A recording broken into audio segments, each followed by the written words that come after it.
Do you use email effectively in building your business?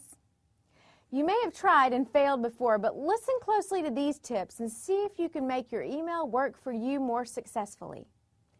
You can use email to educate your current customers about the products they have already purchased, as well as what else they need that you offer.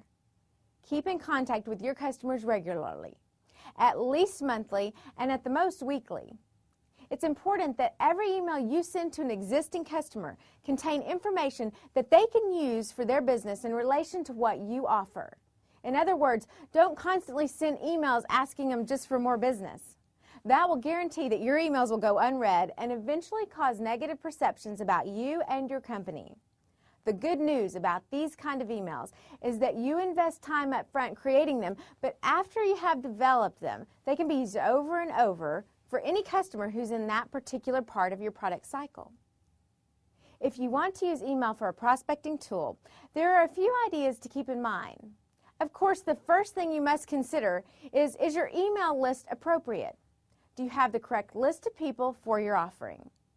Target your emails to the audience most likely to be in the decision-making process for your offering, or your email will likely fall into cyberspace. Secondly, give the prospect a reason to buy from you. Offer a discount, a free upgrade, a premium service for a regular price. Anything that motivates the person to respond to your offer. Be careful about giving a laundry list of products from which the prospect can choose. There is substantial evidence that a one-product offering does better than a multiple offering.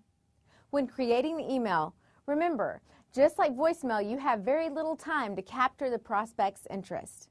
You can even start the email with a benefit that would capture their attention and make them want to read more. Something like, how does saving 30% on your energy costs sound to you? Then you could go on into detail about what you have to offer and how they can take advantage. Make sure your email is easy to read. Absolutely no misspelled words or bad grammar. Use of color can be a good thing unless there's too much of it. Try to look at your email as your prospect would and ask yourself, would I read this?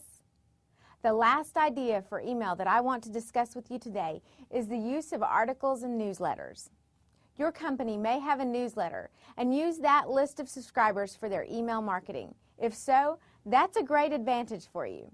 If you're an independent salesperson or you don't have an organization that has an e-newsletter, you'll want to consider having one of your own list of clients and prospects. You can find an abundance of interesting articles on the internet that can be reprinted in your newsletter. And of course, any short articles that you write will certainly be appreciated for their expertise in your product or service. If you want people to open your emails and then actually read them, add value to them by the addition of a timely article. One very important thing to remember about technology is that although they have been designed to make your job easier, using them as shortcuts or crutches can do more harm than good. Never underestimate the value of the human touch.